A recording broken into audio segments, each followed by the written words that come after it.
Hey everyone, thanks for tuning in. This episode is brought to you by my course, Rest Assured. If you've been struggling with falling asleep, or staying asleep, or just not waking up feeling well rested, you've come to the right place. Cognitive behavioral therapy for insomnia, or CBTI, is the gold standard intervention in the management of insomnia. Rest Assured is a digital course that walks you through CBTI, step by step, with everything you need to succeed. Each of the 6 weekly modules guides you through some important background information for the different techniques, explores the evidence based techniques in detail, provides multiple examples of exercises so you can find the one that works for you, and reviews the work you've completed since the last module. And Rest Assured is just not another DIY left to your own devices, but rather, you get direct access to me, a board certified sleep physician, in twice monthly office hours, where you can ask me face to face any questions you may have about the course material. So check out www.wellrestedmd.com/RA to learn more. That's wellrestedmd.com/RA, or just head to the homepage and click on courses to learn more. Enjoy the episode. Hi, friends and neighbors. You are listening to the Well Rested Podcast, episode number 1. The most common question I'm asked as a sleep specialist. I'm your host, Dr. Joshua Lennon. So we get asked a lot of questions when we're in sleep clinic, and the second most common question we'll actually be addressing next week, which is, why can't I sleep? Why do I have insomnia, and what is that exactly? But today we'll focus on the other common question that we receive in sleep clinics, which is, why don't I feel rested? Why don't I feel well rested? Why don't I feel awake enough when I get up in the morning? Lots of different iterations of this question. Why am I tired? Why isn't my sleep working for me? Why do I never feel like I can get enough sleep no matter what time I went to bed or what time I wake up? So today we'll be answering this question sort of more broadly, and then outlining some specific steps that you can take to overcome that. Giving a little preview of what we'll be discussing over the next several episodes, but what is commonly known as sleep hygiene, if you've ever heard that term before. We'll break that down a little bit later in today's episode. But the answer to this question, fundamentally, why don't I feel well rested, really boils down to one of two problems, one of two deficits that we encounter with our sleep. There is either a deficit of the quantity of sleep or the quality, and sometimes both. So when it comes to quantity, what really is the right amount of sleep? And this really kind of depends on what age you are in. But I think for most of us, for most adults, we may have heard of the 8-hour rule. And is that even a rule? It's kind of more like a myth. Not everyone needs 8 hours of sleep. Truthfully, adults really need about 7 to 9 hours of time in bed. And I say time in bed because we all experience a normal expected amount of wakefulness across the night that often we're not even aware of at all. A totally normal sleeper is going to spend maybe about 10% of their night awake. So that means if we're spending 7 to 9 hours of time physically in the bed, that typically translates to somewhere in the ballpark of 6 to 8 hours of actual sleep for average adult. Now, the rules for sleep requirements really change quite a bit through childhood. Normal pediatric hours vary quite a bit as we age. During the first year of life, normal sleep would be about 12 to 16 hours per 24-hour day. Once we get into the school age range, it's typically about 9 to 12 hours of sleep per day. And for teenagers, it's about 8 to 10 hours.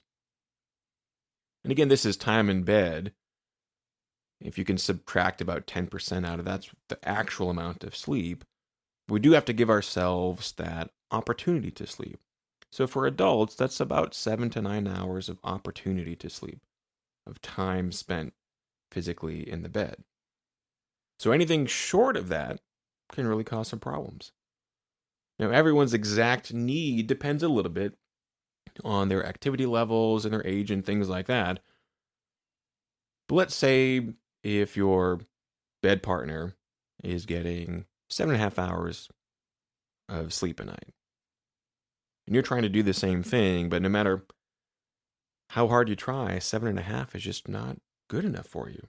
That you still wake poorly rested. Well, it could be that your actual personal particular need is maybe 8 hours in bed. That maybe you would feel a lot better if you just got an extra 30 minutes of sleep.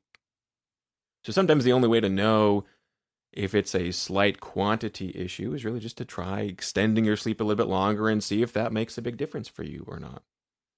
Because everyone's different within this range of 7 to 9 hours of time in bed.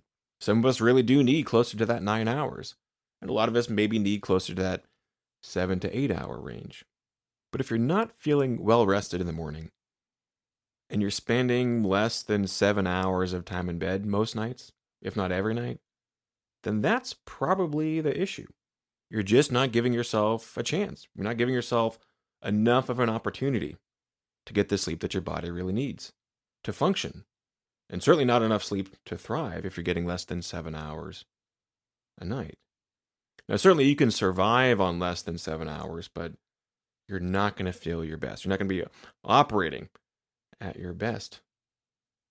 Maybe you're not feeling excruciatingly tired all day long, but everything from your reaction time, the quality of your thinking, your mood regulation, that all these things can really start to break down when we're not achieving that optimal amount of sleep. And if you're getting less than 7 hours of time in bed every night, then that's probably the big issue. Most Americans, in fact, are not getting the kind of sleep that they need. That it's usually anywhere from 20 to 40% of Americans may say that most nights of the week they're getting 6 hours or less every single night. That's a pretty big sleep debt. That happens over and over and over and over again. But sometimes we try to compensate for that by sleeping in a little bit longer on days off, typically weekends for most people. But if you're only achieving, say, 6 hours or 6.5 hours of time in bed during the work week or during the school week, and then on the weekends you're trying to sleep in a little bit longer, and maybe you're trying to push closer to 7, 8, 9, 10 hours in bed, there's only so much of that debt, that sleep debt, that you can actually pay back with later sleep extension by sleeping in a little bit later on the weekends. You can never actually fully pay back that sleep debt. It's certainly better to try than to not try, than to be chronically sleep deprived every single opportunity that you are in bed. But we know that 5 nights of insufficient sleep and then 2 nights of excessive sleep is just not the same. Even if the total hours of sleep throughout the week, your average sleep across those 2 kinds of nights for you turns out to be within the range of normal. We see that people that try to do this, that try to extend their sleep on days off and weekends, they actually have higher risk of disease. It's not exactly clear why that is. It could be because of the sleep restriction that they're facing during the majority of the days. It also could be that by sleeping in so much longer on their days off, on weekends, that they're really confusing their body's internal clock. And that perhaps it's the circadian dysfunction that's really at the root of a lot of that risk by sleeping in on the weekends. And of course, then you face another dilemma, which is Sunday night. That then on the weekends end, when you really want to be sleeping a little bit longer, maybe even stay up a little bit later that night, and now come Monday morning, you got to get up early again. And then Monday just feels so much worse than usual. And we suffer through the week, and then come the weekend, we sleep in once again, and then deprive ourselves of that opportunity on Monday morning. They call this social jet lag, where it's almost like you're crossing time zones because of the shifting of your schedule.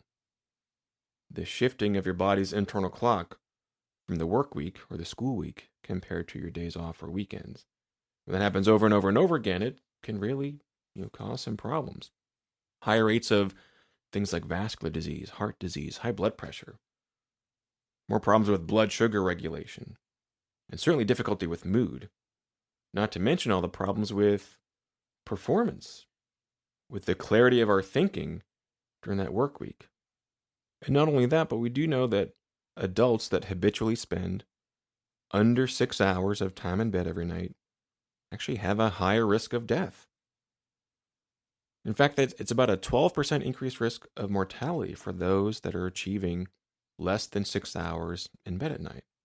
So not getting enough sleep is not just a problem for your functionality at school or at work during the day, but literally increases the risk of dying. So insufficient sleep, not enough sleep at night, is absolutely a problem, whether it's 5 days or 5 nights a week versus every single day. But too little sleep is absolutely a problem. But there is such a thing as too much sleep as well. In fact, what we see in this same study, this is what's known as a meta-analysis, or when they combine the data from all sorts of different studies and kind of analyze all that data at once. It's from 16 different studies involving over 1.3 million people. Show that adults that are spending more than 9 hours of time in bed on average over a 24-hour period, these adults with more than 9 hours of sleep opportunity actually have a 30% increased risk of death. More than double the likelihood of dying if you're sleeping too much compared to if you're sleeping less than 6 hours. Now, this is not to say that too much sleep is deadly for you. Of course, this was just looking at the correlation between reported sleep times and risk of death over time. And most likely, the higher amounts of sleep is really more of a marker of some underlying problem that these individuals had a higher sleep need that they were trying to compensate for with excessive sleep. But it's certainly a stark warning that either too much or too little sleep can be deadly. So certainly we know that the quantity of sleep is extremely important. And that 7 to 9 hour range really is the Goldilocks zone. And where exactly you fit within that range is completely individualized. And that sleep need does change across the lifespan. But for adults, 7 to 9 hours, that really is the magic zone. But in addition to quantity of sleep, we certainly know that quality of sleep matters a great deal as well. And it's because not all sleep is created equal. We have different kinds of sleep. The way that we kind of categorize it is that we have 3 different kinds of non-rapid eye movement sleep that account for the majority of our time in bed. And then we have 1 kind of sleep that we call rapid eye movement sleep, or REM. So non-REM and REM, or NREM and REM. And out of these 3 stages of non-REM sleep, we call them N1, N2, and N3. N1 sleep is really, it's sleep that's so shallow that most people don't even recognize that they've been asleep. That if someone wakes or rouses out of N1 sleep, they won't even admit to being asleep. They don't even think that they've been sleeping. That we don't even have the recognition that we have lost consciousness. So N1 sleep accounts for usually less than 5% of our nights. The second part, N2 sleep, is typically right around half of our nights of sleep. We spend almost the majority of our night in N2 sleep. So this kind of classic, normal, non-REM sleep. The third stage of non-REM sleep is sometimes called deep sleep and sometimes called slow wave sleep or delta sleep. And these slow waves refer to the EEG, or the brain waves that we see during a sleep study, that they're nice and big and large and relatively slow. A lot slower than the waves that we might see for someone who's awake or in other stages of sleep. And it's this third stage of non-REM sleep, this deep sleep, that really is quite powerful in giving us that sense of being well rested. A slow wave sleep or N3 sleep, this should account for about 20% or so of our night of sleep.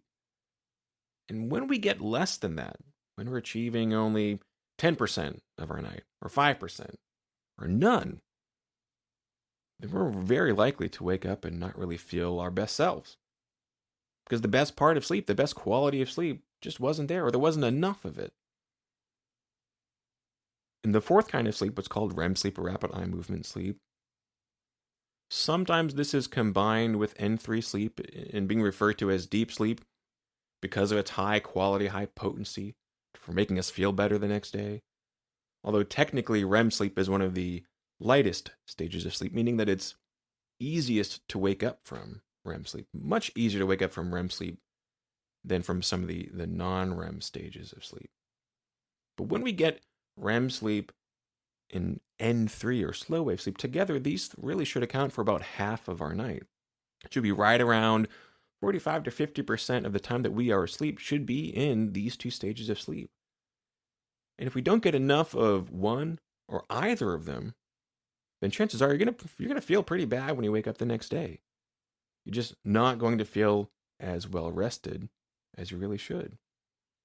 And not only that, we see a multitude of problems from specific sleep debt. So even if someone is getting a total amount of sleep that's within that normal range of 7 to 9 hours of time in bed, or 6 to 8 hours of actual sleep at that opportunity, if we have a relative debt of slow wave sleep or relative debt of REM sleep, and we're getting too much of this lighter sleep of N1 or N2 sleep, we see all sorts of problems from daytime sleepiness, problems with mood regulation, problems with just daytime fatigue and not feeling well rested.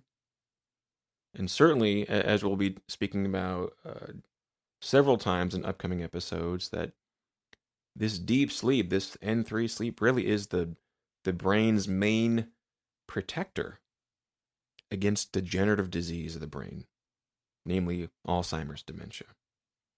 And so when we don't get enough of this high quality sleep, it's not only do we perform worse the next day, do we feel worse the next day, but there are biological processes that are occurring during these parts of sleep that are really, really important for our overall well-being and our ability to think clearly and to really get rid of toxins, toxic proteins specifically that build up in the brain.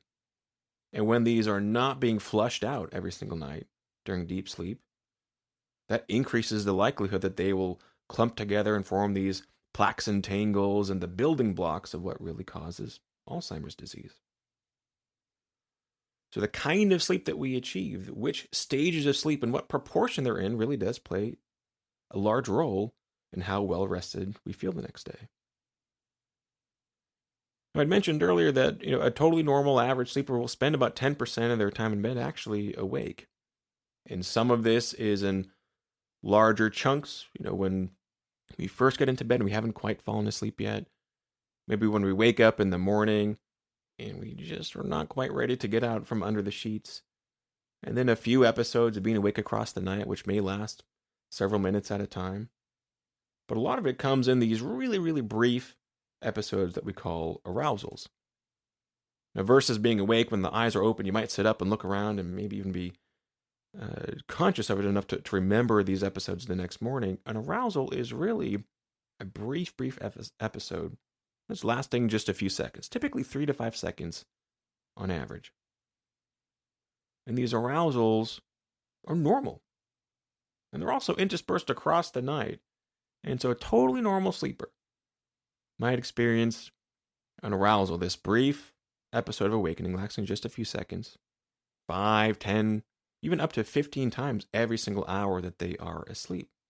So it's normal to have some degree of limited brief interruption of sleep. It's normal to have some limited brief episode of awakening across the night, with these bookends at the beginning when we get into bed and then at the end right before we get out of bed. And all that might chop off about 10% of our total time that we spent in bed. Now, if instead of, say, 5 or 10 little micro arousals every hour that we are asleep, if instead we're having 30, 40, 50, 60, 100 arousals every hour, you can't go longer than 15, 20, 25 seconds of sleep before your brain wakes up. Even if it's only, again, for just a few seconds, these micro arousals, you will feel that the next day. You will be able to tell that you were not getting good quality continuity of sleep because of these constant interruptions. It's like someone shaking you awake every couple minutes, you're not going to feel very good the next morning if that's happening to you. And so the more arousals that we have can really deteriorate the quality of our sleep as well. Another big factor that can affect our quality of sleep is our sleep consolidation. So if we're really aiming for, say, 8 hours of time in bed to try to achieve somewhere in the ballpark of 7 to 7.5 hours of actual sleep, not all 8 hours are treated the same. If we have several shorter sleep periods that in total may add up to a sufficient amount of sleep, that's not the same quality as a single large chunk of consolidated sleep. One of the main factors that influences our depth of sleep, how intense our sleep is going to be, which is often specifically measured by the amount of this slow wave or third stage of non-REM sleep, is how long we've been awake for consecutively. So if you've been awake for 16 or 17 hours straight, you've got a very large sleep drive.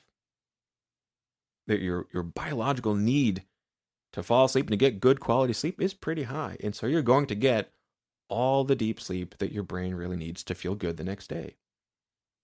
But if instead you sleep for a few hours here, then you wake for a few hours, you sleep for a couple hours here, then you're awake for another few hours, then you nap for an hour, then you're awake for a few hours, then you nap for 20 minutes, then you wake for a couple hours, and you fall asleep for 3 hours, then you wake here and there. You have all these smaller little chunks, little bouts of sleep that added together may still add up to 6, 7, 8 hours of sleep, your total sleep need for the day. But because there's been so little time in between these sleep episodes, your body hasn't had the chance to build up your sleep drive enough. Because every time that you engage in one of those shorter episodes of sleep, you're partially satisfying that need to sleep and never fully satisfying it. So you erase that sleep debt just a little bit, and then you're awake for a few more hours, and that sleep need is starting to build back up again, but then you start to partially satisfy it once again. And so that depth of sleep never really gets there. And so we see that bearing out in how much of these different stages of sleep we're able to achieve.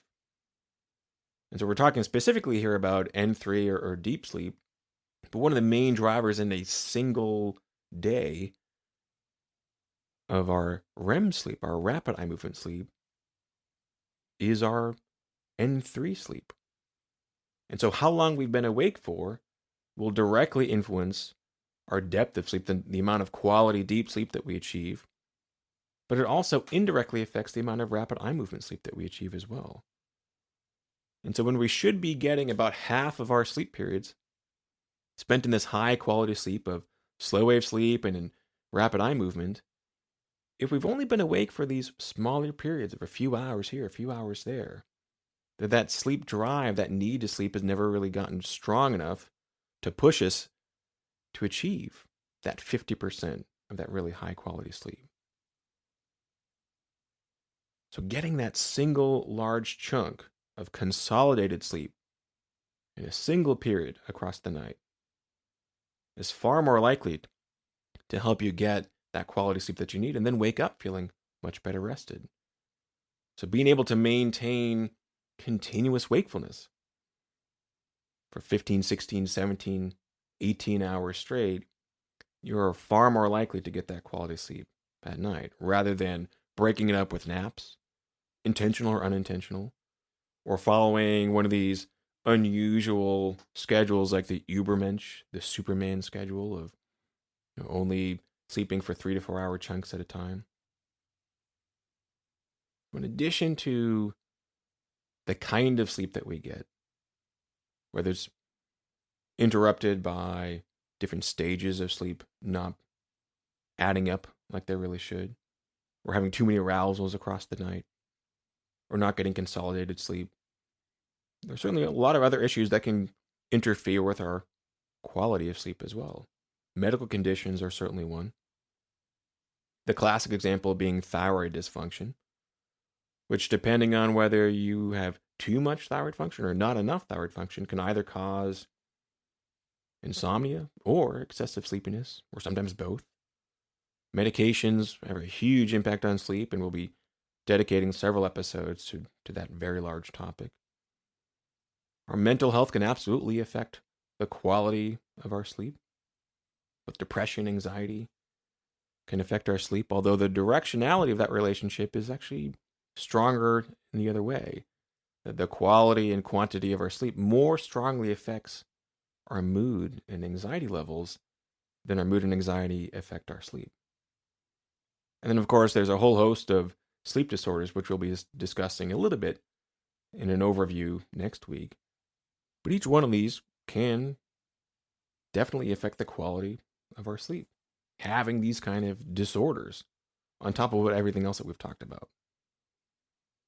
So how do I fix this, right? So we talked about why you may not feel well rested, quality, quantity of sleep. So how do you fix that?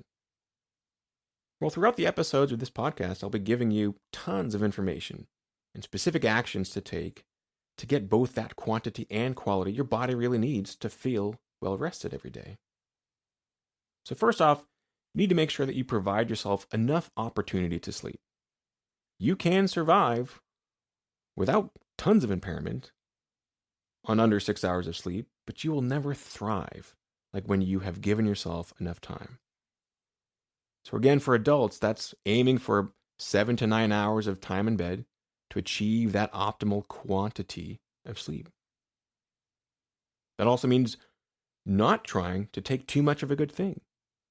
While there's a lot to unpack from that greater than 9-hour death risk that we mentioned earlier, that most often trying to squeeze out one more wink of sleep by staying in bed just a little bit longer than your body really needs often ends up spelling trouble, including worsening of insomnia.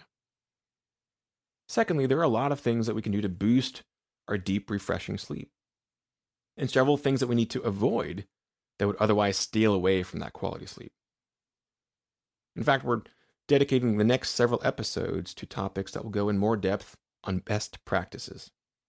Together, these are often labeled sleep hygiene, which is kind of an odd name, but it's meant to invoke the feeling that just like showering or brushing teeth or wearing deodorant, there are a few basic habits that you've got to take care of first if you're going to take your sleep seriously.